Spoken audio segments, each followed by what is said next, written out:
Hari berikutnya, orang berkumpul karena Sekretaris Jenderal PBB datang menyampaikan pidato, mencoba memasukkan beberapa truk. 70 years of war crime! Behind these walls, we have 2 million people that is suffering enormously. No water, no food, no medicine, no fuel. What has the UN done?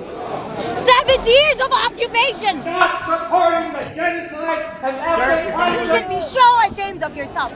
You are a liar, you have blood on your hands, and you should be so ashamed of yourself. And now we are watching an occupation, and we are watching the result of your silence, of your misrepresentation of Arabs, of your dehumanization of Arabs. What do you have to say for yourself? Dia orang yang sama yang berkata setelah melihat situasinya, bahwa serangan Hamas bukan tanpa alasan. Penting untuk dicermati serangan Hamas bukan tanpa sebab. Mereka menyaksikan tanah mereka terus dilahap oleh pendatang.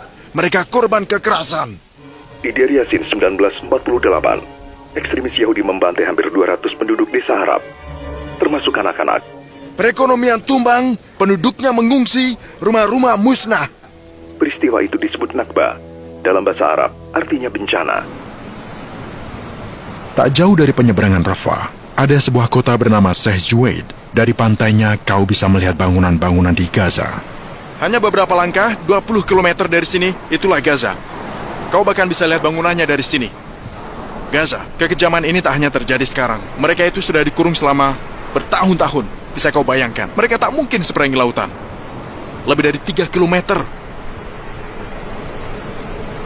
Sistem kesehatan di sana lumpuh total. Dengan banyak truk yang diparkir di luar, menunggu berminggu-minggu sementara sistem kesehatan Gaza hancur. Namun entitas Zionis hanya mengizinkan sehari 20 truk masuk dan melarang pasokan gas atau solar yang sangat dibutuhkan oleh rumah sakit. Saat ini, sementara kita sedang merekam, sesekali terdengar suara bom. Sekarang di Gaza, Gaza sedang dibom saat kita sedang bicara. Setidaknya 100 truk sehari mungkin cukup untuk Gaza.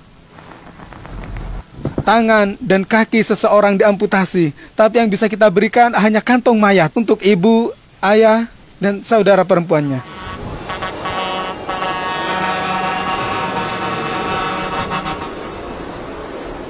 Kita memutuskan untuk menemui warga Palestina yang ada di Mesir. Ibu kota Sinai, Al-Arish. Kebanyakan mereka ada di Al-Arish, 35 km dari persimpangan. Inilah kota pertama yang kau lewati, berasal dari Gaza.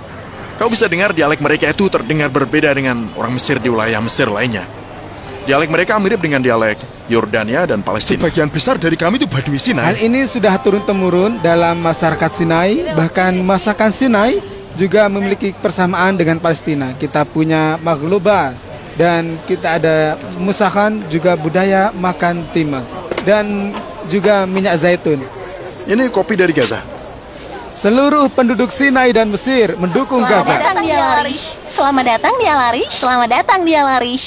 Ada sebuah keluarga yang terjebak di sini. Kau tinggal di Gaza bagian mana? Aku tinggal di Khan Yunis. Keluargamu masih di sana? Tentu saja, keluargaku, anak dan cucuku. Semoga mereka baik-baik saja ya. Alhamdulillah. Hari ini mereka mengebom tetangga kami. Jaraknya hanya 50 meter dari kami. Jika mereka mengebom gereja dan masjid, bahkan toko roti, ada orang ingin membeli sepotong roti, tapi yang dia temukan toko rotinya hancur. Apa masih ada tempat aman? Kami menyewa sebuah apartemen dan kami tinggal di Al-Arish. Di Gaza tinggal di mana? Aku di Zaitun, di tengah Gaza, ya di tengah Gaza. Bagaimana keadaannya? Semuanya hancur. Tak ada negara yang menerimamu? Tidak. Kami tidak ada yang bisa keluar dari Mesir. Tapi kenapa Ukraina saat perang bisa pergi ke tempat lain ya? Ya, semua negara terbuka untuk kulit putih. Tapi warga Palestina terkurung. Gaza hanya selebar 40 km. Siapa kerabatmu yang di sana sekarang? Semua keluarga kami, anak-anak kami. Apa sudah hubungi mereka? Ya, setiap hari. Semua anakku ada di sana.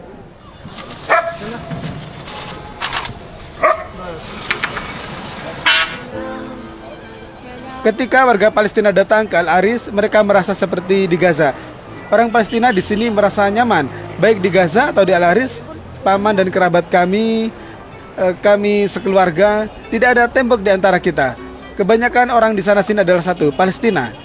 Kami ingin pulang, tapi penyeberangan ditutup. Tapi Gaza kan sedang dibom. Bagaimana kalian akan masuk? Tidak masalah. Kami ingin bersama mereka dan mati bersama daripada tersiksa batin kami di sini. Kami tidak tahu apakah mereka masih hidup atau sudah mati. Kami tidak tahu apa-apa tentang mereka. Aku menunggu penyeberangan dibuka supaya bisa menemui anak dan cucuku.